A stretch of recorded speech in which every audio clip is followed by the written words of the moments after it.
Life as a freelance engineer had its challenges, but I embraced them. My home office, a small room with a large desk and dual monitors, was my sanctuary. It was where I connected with clients from all over the world, managing projects and deadlines with precision. My days were filled with coding, virtual meetings, and problem solving. Despite the demands of my job, I found satisfaction in my work. The flexibility allowed me to be present for my family, especially my father, whose health had been declining. My father, a retired history teacher, had always been a pillar of support. His early retirement was a blow to our family's finances, but I stepped in without hesitation. Covering the living expenses and his medical bills was a no-brainer for me. I was grateful for the education and values he had instilled in me. My mother, on the other hand, couldn't wrap her head around the concept of remote work. One evening, as I was wrapping up a project, my mother knocked on the door of my office. "Emma, we need to talk," she said, her voice filled with concern. I looked up from my screen. "Sure, Mom. What's up?" She entered the room, her brow furrowed. "I'm worried about you. You've been home for so long. How can you be making money without leaving the house?" I sighed, anticipating another round of explanations. "Mom, I've told you before. I'm a freelance engineer. I work on projects for different companies. They pay me for my work, just like any other job." "But it doesn't seem real," she said, shaking her head. "How do you know these people are trustworthy? What if it's some kind of scam?" "It's not a scam," I replied, trying to keep my frustration in check. "I have contracts, client emails, and regular payments. Here, let me show you." I pulled up my email and showed her messages from clients, along with my bank statements. She glanced at them, still looking skeptical. "I don't know, Emma," she said finally. "It just doesn't seem normal. How long are you planning to stay home like this?" "As long as it takes," I said, my patience wearing thin. "This is a legitimate job, and it pays well. I'm helping with Dad's medical bills and the household expenses. Isn't that what matters?" She sighed and left the room, leaving me feeling defeated. No matter how much I contributed, it seemed my work would never be enough in her eyes. Later that night, as we sat down for dinner, my father spoke up. "Emma, your mother told me you showed her your work emails and bank statements." I nodded. "Yeah, but she still doesn't believe me." He reached across the table and patted my hand. "I understand, Emma. I know how hard you work and how much you do for this family. I'm proud of you." "Thanks, Dad," I said, feeling a swell of gratitude. "I just wish Mom could see it too." "She will in time," he said gently. "Just keep doing what you're doing. You're making a difference." Despite his words, the tension in the house remained. My mother, influenced by her old-fashioned views, continued to question my work. Each day felt like a battle to prove my worth, both as a professional and as a daughter, but I soldiered on, determined to support my family, even if they couldn't fully understand my world. One day, my patience finally snapped. I was in the middle of a critical project when my mother barged into my office. "Emma, why are you still in your pajamas? It's almost noon. You need to start acting like an adult." I turned to face her, feeling a mix of anger and exhaustion. "Mom, I'm working. It doesn't matter what I'm wearing.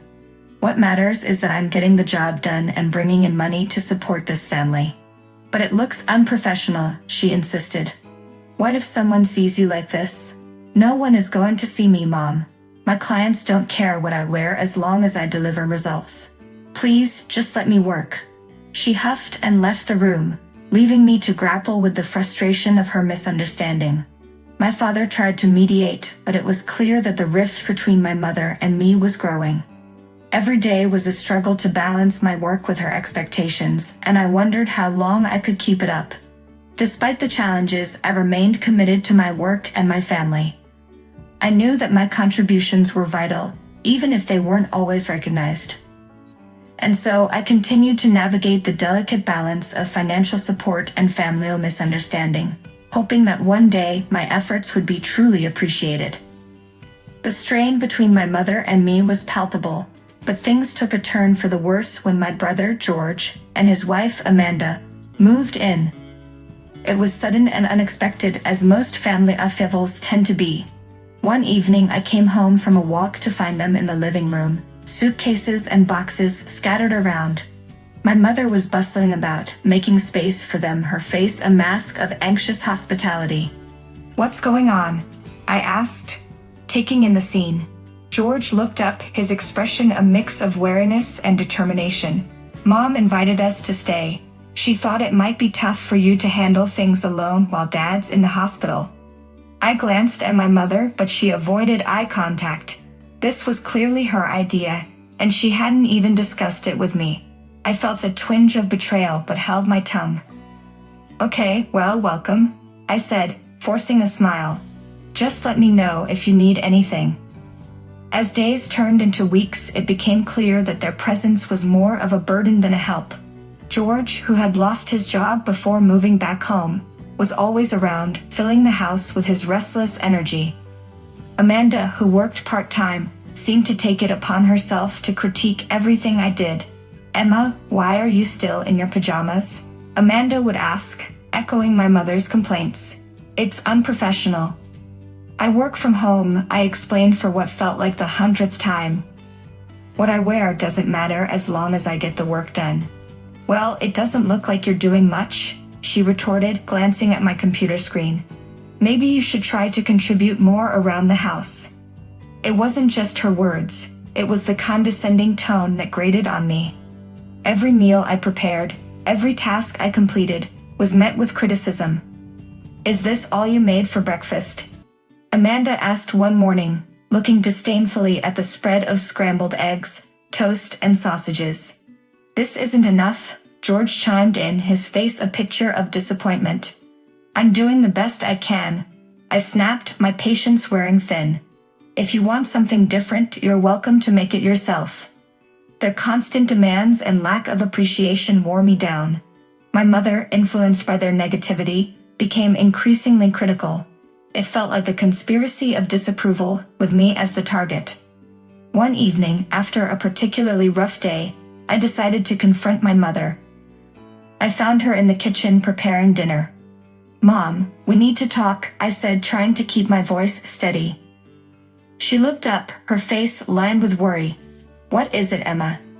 "This isn't working," I said, gesturing to the house around us. "George and Amanda are making things difficult. They don't respect my work, and you've been more critical since they arrived." "They're just trying to help," she said defensively. "And you could stand to be more present. You're always locked in your room." "I'm working," I said, exasperated. "I'm the one paying for Dad's medical bills and the household expenses. But it feels like no one appreciates that." "Of course we appreciate it," she said, but her tone lacked conviction. "It's just hard to see you at home all the time. It doesn't seem normal." I took a deep breath, trying to calm the storm of emotions inside me. "Mom, I need you to understand. My work is real and important. Just because it's different from what you're used to doesn't mean it's not valid." She looked away, her face a mask of stubbornness. "Just want what's best for you." "And I want what's best for all of us," I said softly. "But this constant tension isn't good for anyone." Our conversation ended in an uneasy truce, but the underlying issues remained. George and Amanda continued to treat me with disdain, and my mother's skepticism persisted. The final straw came one morning when Amanda barged into my office. "Emma, you need to finish your chores faster," she said, her voice sharp. "I don't know what you do all day, but it can't be that difficult." I stood up, my hands trembling with anger. "I'm working, Amanda. My job is what keeps this family afloat. Maybe you should try respecting that." She sneered. "Respect? For what? Playing on your computer all day. Get real, Emma." "Enough," I shouted, my voice echoing through the house. "I've had enough of this. You and George need to understand that I'm doing my best."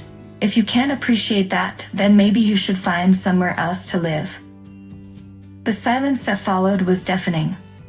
Amanda looked taken aback. But before she could respond, George appeared in the doorway. "What's going on here?" he demanded. "Your wife thinks my job isn't real," I said, my voice trembling with fury. "But without my income, this family wouldn't survive." George's face turned red with anger. "Don't talk to Amanda like that. We're all trying to help." "I'm making my life miserable," I shot back. "That's not help. It's harassment." My mother appeared then, looking flustered. "What's all this shouting about?" "Mom, I can't do this anymore," I said, my voice breaking. "If things don't change, I'm leaving." The words hung in the air, a stark ultimatum. My mother looked shocked, George and Amanda indignant. But I had made my decision. I couldn't continue to live in a household that disrespected and devalued me. The days following my confrontation with George and Amanda were tense. The atmosphere in the house was heavy, filled with unspoken words and sidelong glances. My mother tried to maintain a facade of normalcy, but it was clear that the harmony of our home was shattered. One evening, after another exhausting day of balancing work and household chores, I sat in my room, contemplating my next move. The decision to leave had been brewing for a while, but the recent conflicts had solidified my resolve. I knew it was time to take action to reclaim my life and peace of mind. The first step was to address the financial situation. I had been the main financial support for our family, covering everything from living expenses to my father's medical bills. If I was going to leave, I needed to ensure that the responsibility shifted away from me. I logged into my online banking account and began transferring the funds. I moved the money from the joint account linked to my mother's credit card to my personal account. Next, I transferred a significant portion of the savings I had set aside for emergencies, ensuring that only the bare minimum remained for immediate expenses. It was a drastic move, but I needed to make a statement. As I worked, my mind raced with thoughts of what might happen once my family realized what I had done. But the time for second-guessing was over. I had to prioritize my well-being. The next morning, I decided to break the news to my mother. I found her in the kitchen preparing breakfast. Taking a deep breath, I walked over and gently touched her arm. "Mom, we need to talk," I said softly. She looked up, her eyes filled with concern. "What is it, Emma?" "I'm leaving," I said, my voice firm. "I can't stay here any longer. The constant disrespect and lack of appreciation have become unbearable." Her face paled and she set down the spatula she was holding. "Leaving? But where will you go? What about us?" "I've found a place of my own," I explained. "It's close enough that I can still visit Dad regularly. But I can't continue to live in this environment. It's toxic for me." Before she could respond, George and Amanda walked into the kitchen. They must have overheard our conversation, because they immediately joined in. "You're really leaving?" George asked, a hint of disbelief in his voice. "Yes," I replied, meeting his gaze. "I can't keep living like this. I've transferred the funds from the joint account to my personal account. You'll have to manage the household expenses on your own from now on." Amanda's eyes widened in shock. "What? You can't just leave us like that. How are we supposed to manage without your financial support? You should have thought about that before treating me with such disrespect," I said calmly. "I'm tired of being taken for granted." George stepped closer, his expression a mix of anger and desperation. "Emma, you can't just abandon us. We need you." "I've done more than my share," I said, my voice steady. "It's time for you to step up and take responsibility." As I turned to leave the kitchen, my mother reached out and grabbed my arm. "Please, Emma, don't go. We'll try to do better. We need you here." I gently removed her hand from my arm. "Mom, I've made up my mind. I need to do this for myself. I hope you'll understand one day." With that, I walked back to my room and began packing my belongings. It was a bittersweet process, sorting through years of memories and deciding what to take with me. I packed only the essentials, leaving behind anything that tied me too strongly to the past. A few hours later, I stood at the front door with my suitcase in hand. My family gathered around, their faces a mixture of sadness, anger, and confusion. I took a deep breath, ready to make my final farewell. "Take care of yourselves," I said, my voice steady despite the lump in my throat. "I hope you'll find a way to work things out." Without waiting for a response, I walked out the door and into the fresh air of my new beginning.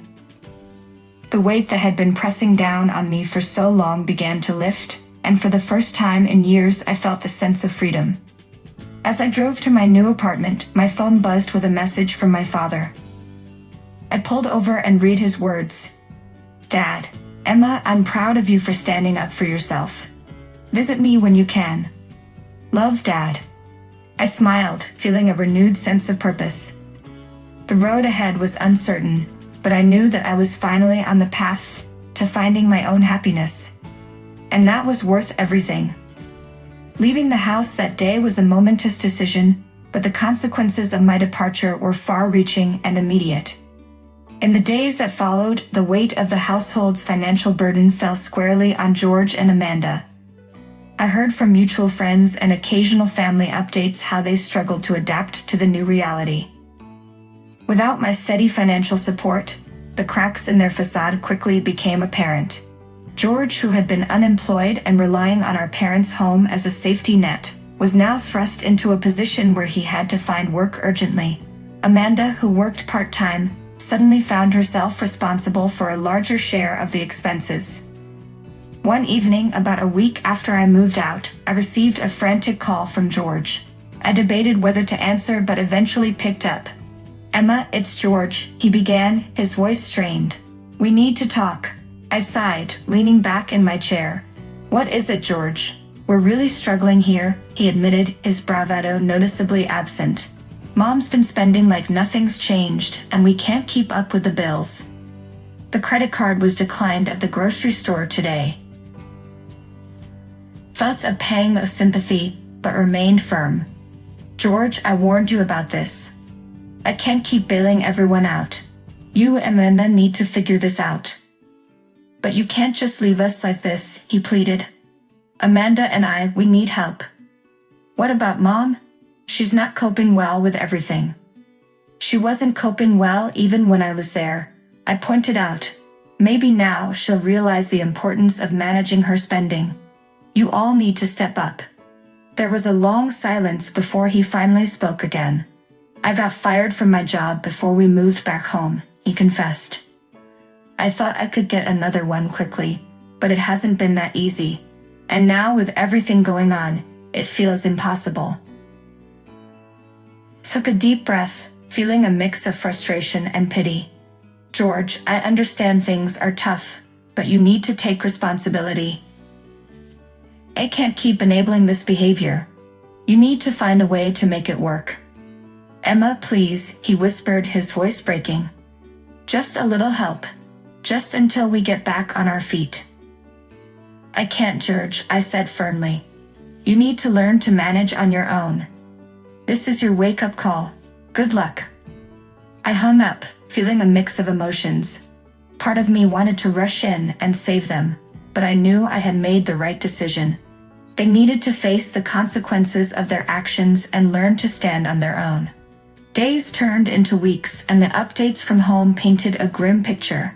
My mother, who had always relied on my father's pension and my contributions, was now forced to confront the harsh reality of financial independence. She continued her extravagant spending habits, oblivious to the mounting debts. Another call came, this time from Amanda. I hesitated but answered nonetheless. "Emma, it's Amanda," she said, her tone unusually subdued. "We need to talk." "What is it, Amanda?" I asked, bracing myself for another plea for help. "We're sinking here," she admitted. "George can't find work, and your mother keeps spending money we don't have. The utilities are overdue, and we're running out of options. You need to have a serious talk with Mom," I said. "She needs to understand that things have changed, and you both need to find jobs, even if they're not ideal." I've been trying, she said, her voice tinged with desperation. But it's not easy. Can you at least talk to your mother? Maybe she'll listen to you. I sighed, knowing it was a futile effort. I'll try, but she needs to hear it from you and George too. This is her reality now. Later that evening, I called my mother. She answered on the second ring, her voice unusually cheerful. Emma, how are you? She asked, as if nothing had changed. Mom, we need to talk about the finances, I said, cutting to the chase. George and Amanda are struggling to keep up with the bills, and your spending isn't helping. There was a pause, and then she sighed. Emma, it's been difficult without you. I didn't realize how much you were contributing. I know, Mom, I said gently. But you need to start managing the money better. Cut down on unnecessary expenses and focus on the essentials. I'll try, she said, her voice wavering. But it's hard. I never had to worry about these things before. You have to now, I said firmly. And George and Amanda need to find jobs. This is the reality we all have to face. As the weeks passed, the situation at home grew more desperate. My mother reluctantly cut back on her spending, and George took on a series of part-time jobs, though none paid well enough to cover all the bills. Amanda increased her hours at work, but it was clear they were barely scraping by. One afternoon, I received a message from a family friend. It was an update on my mother. Emma, your mother isn't doing well. The stress is taking a toll on her health. She's been to the doctor several times recently. I felt a pang of guilt, but reminded myself that they needed to learn this lesson. I decided to visit my father, who had moved to the small apartment near his nursing facility. He greeted me with a weary smile. How's everything at home? He asked, knowing the answer from the look on my face. Not great, I admitted. But they need to learn to manage on their own. He nodded, a hint of sadness in his eyes. It's tough love, but it's necessary. They can't rely on you forever. As we talked, I felt a sense of resolve strengthen within me. I had made the right decision, not just for myself, but for my family. They needed to face the consequences of their actions and learn to stand on their own 2 feet. It was the only way they would truly grow and change. The road ahead for them was undoubtedly challenging, but I hoped that through this hardship, they would find a way to rebuild and create a more stable, responsible life. For me, it was a time of healing and growth, a chance to focus on my own path and find peace in my newfound independence.